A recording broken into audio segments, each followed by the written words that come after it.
Welcome guys, welcome back to Ragnarok Survival. I'm Stuart and today we're going to talk about gold and silver for prepping.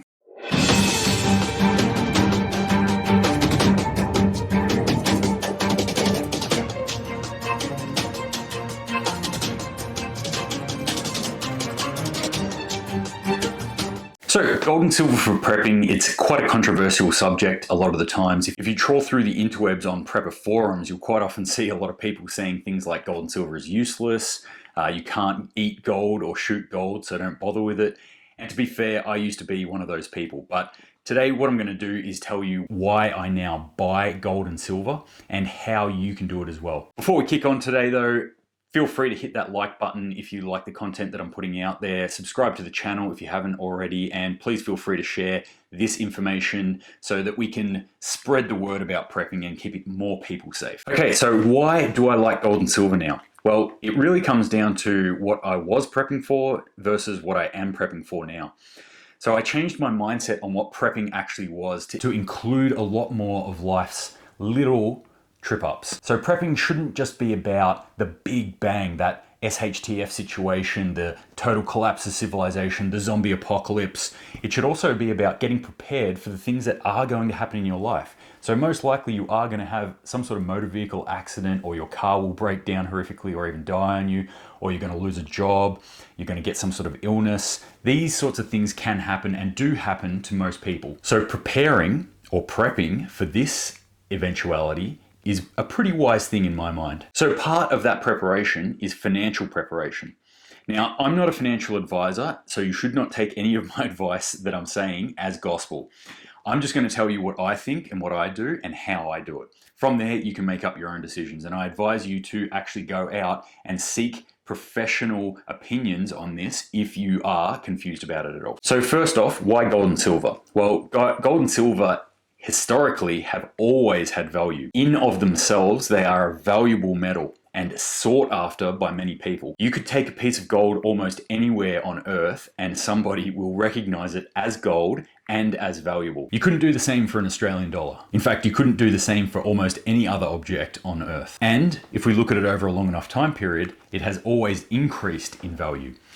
So right now we're suffering from quite high levels of inflation, which basically means that the cash that you have in the bank is getting worth less and less every day.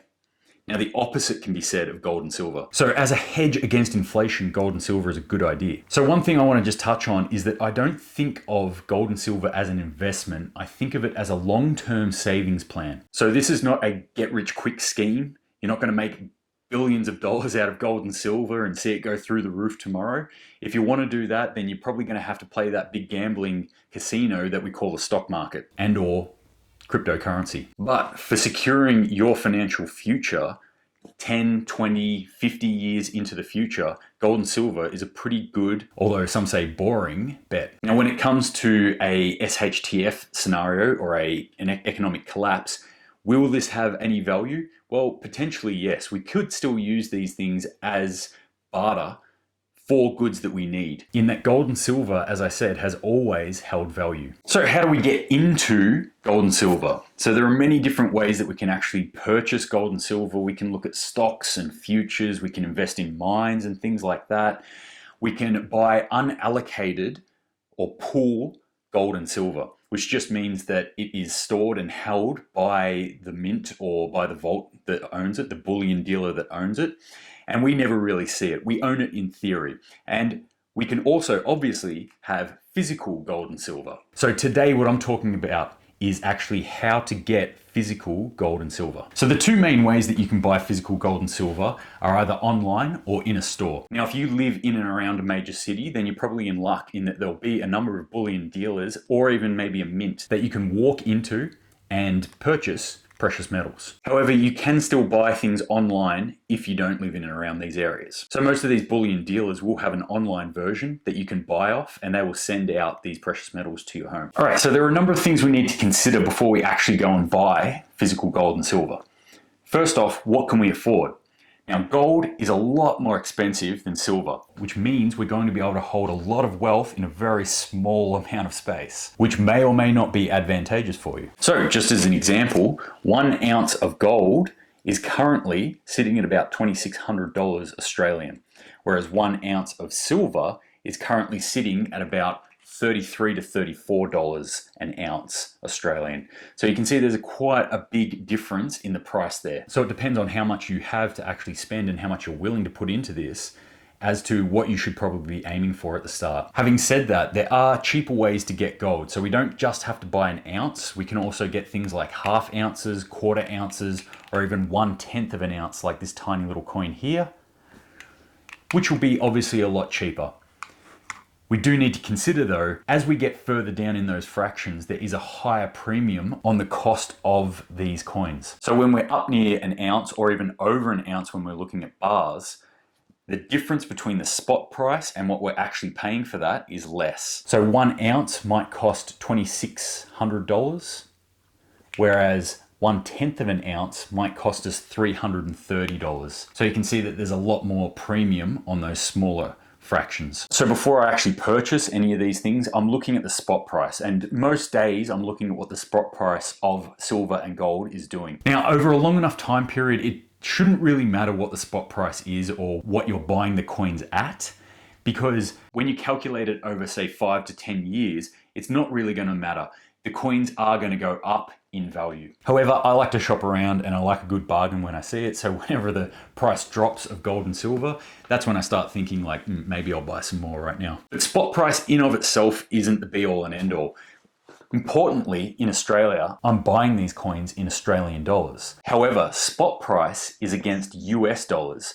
So I also need to factor in how the Aussie dollar is doing versus the US dollar. So if the Aussie dollar is increasing against the US dollar, it means that the gold price that I'm actually going to be paying is going down. So the last thing I check is the gold-silver ratio. This is just the disparity or the ratio between gold and silver prices. Now, most people might not be interested in this, but generally speaking, when that ratio is higher, you're probably going to be wanting to look at silver more, and when that comes down, you're going to be looking to buy gold more. But when you're first starting out, you don't really need to think about this too much, so you can ignore that part for now. The last thing I do is shop around. So I don't just look at one price on one website and go, yep, that's fair enough. Like anything that I'm buying, I look around at a number of websites and I try and figure out who has the cheapest price for what I'm looking for today.